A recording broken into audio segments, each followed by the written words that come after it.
नमस्कार दोस्तों, मैं हूं दिनेश केवरा। बहुत बहुत स्वागत है आपका न्यूज टाइम के इस शॉर्ट बुलेटिन के अंदर। ईरान में क्या हो रहा है? एक सबसे बुरी खबर यह है कि अमेरिका में अब कॉफिन्स जाने शुरू हो रहे हैं। जी हां, कुछ सोल्जर्स की जो डेथ हुई है, जो एक्सेप्ट किया था, 3 ही एक्सेप्ट किए, लेकिन हकीकत तो तब खुलेगी जब कॉफिन्स अमेरिका में पहुंचने शुरू होंगे। और अमेरिका के अंदर लोग इस बात से नफरत करते हैं कि उनके सोल्जर्स की बॉडी कॉफिन के अंदर आए। जी हाँ, वो इस बात से नफरत करते हैं। और आप वो जो डेथ होने वाली है उसको छुपा नहीं पाएंगे, आप जो भी कहिए। इसके बाद बहुत सारे लोग जो इंजर्ड हुए वो भी वापस जाएंगे।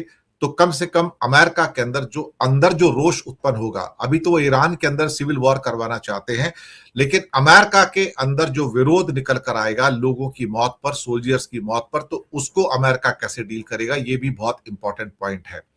बहुत सारी खबरें हैं और वो एक एक करके इस समय निकल कर आ रही हैं जो अपने आप में बहुत ज्यादा इंपॉर्टेंट है।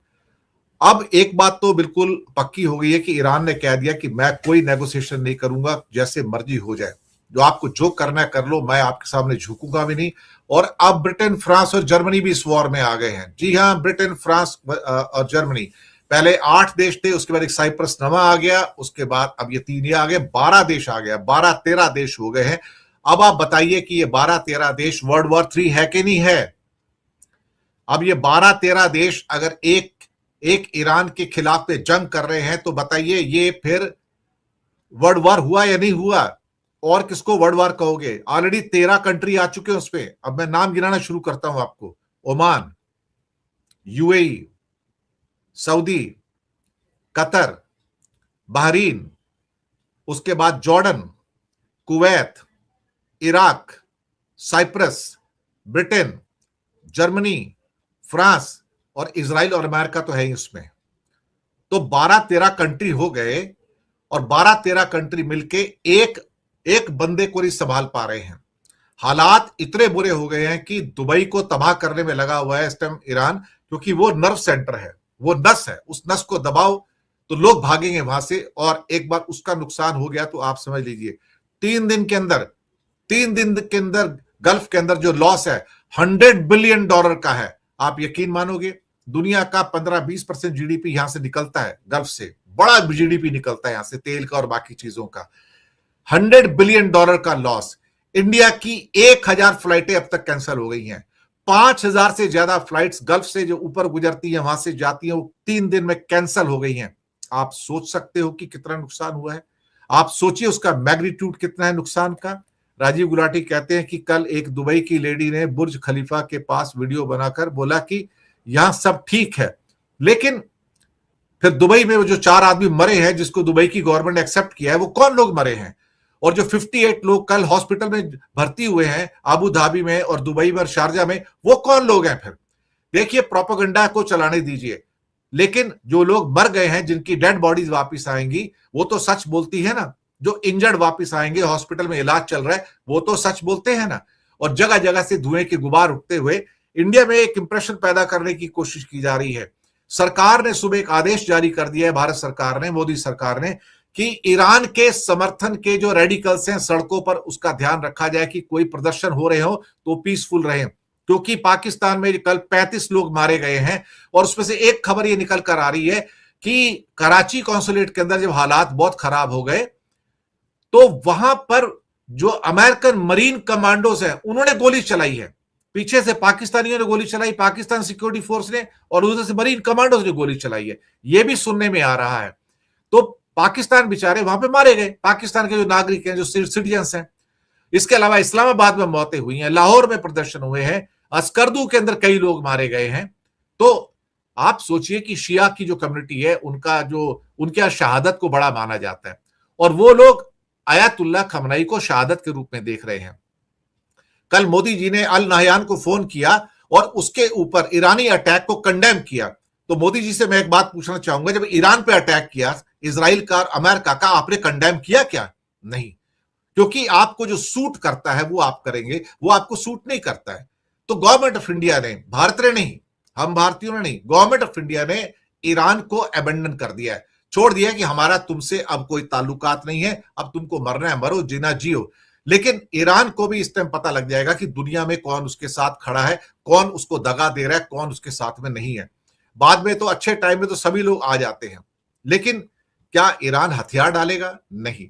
लेकिन हां, अमेरिका के अंदर इस बात की चिंताएं अब शुरू हो गई हैं कि जब ये अमेरिकन बॉडीज जब वापस आएंगी वहां पर, अब तो जानी शुरू हो रही है ना, तब क्या होगा? जी हां, इसके बाद सवाल और भी उठेंगे, और वो सवाल बहुत सारे हैं कि अल्टीमेटली हमारा जो कम से कम नहीं तो 100-150 करोड़ का जो एक्सपोर्ट था गल्फ को, वो पूरा खत्म हो गया इस टाइम। वहां पे सारा का सारा हमारा एक्सपोर्ट रुक गया है।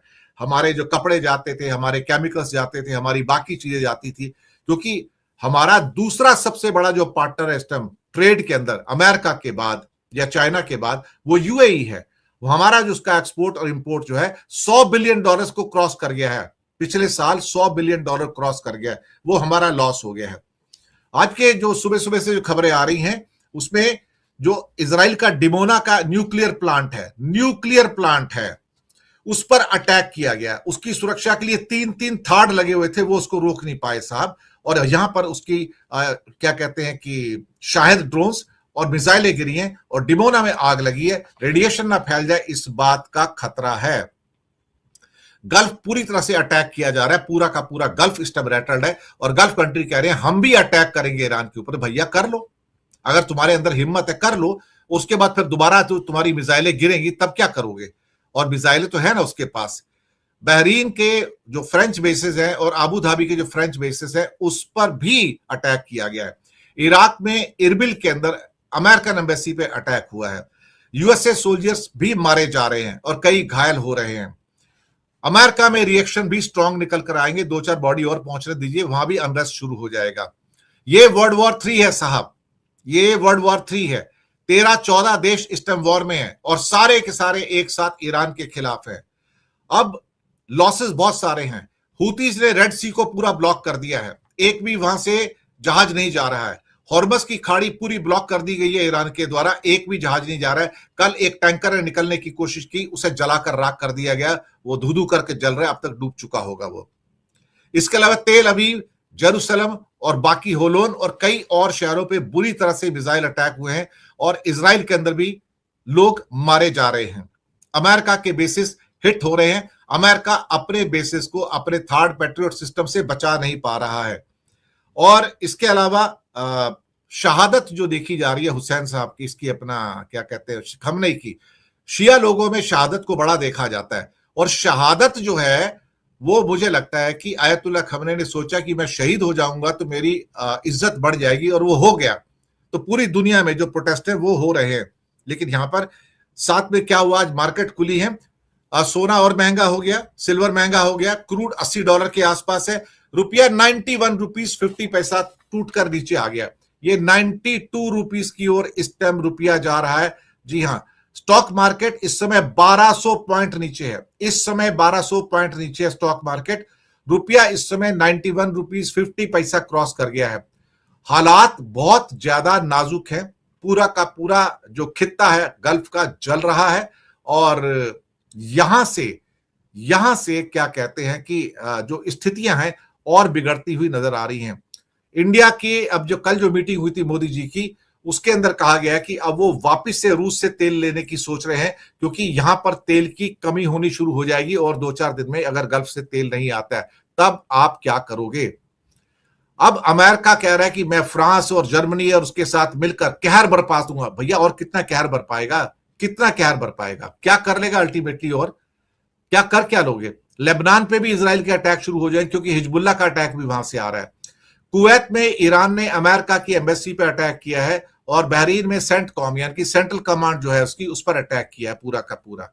एक F-15 फाइटर जेट क्रैश हुआ है, लेकिन वो उनकी अपनी गलती से कुछ प्रॉब्लम हुई है, उसको ईरान ने गिराया नहीं, लेकिन कहा जा रहा है कि अपने आप वो क्रैश हुआ है। लेकिन उसमें शायद जो पायलट था वो बच गया है, उसके अंदर उसने इजेक्ट कर लिया था अपने आप को। ये खबरें इस टाइम मुख्य रूप से पूरी की पूरी निकल के आ रहे हैं।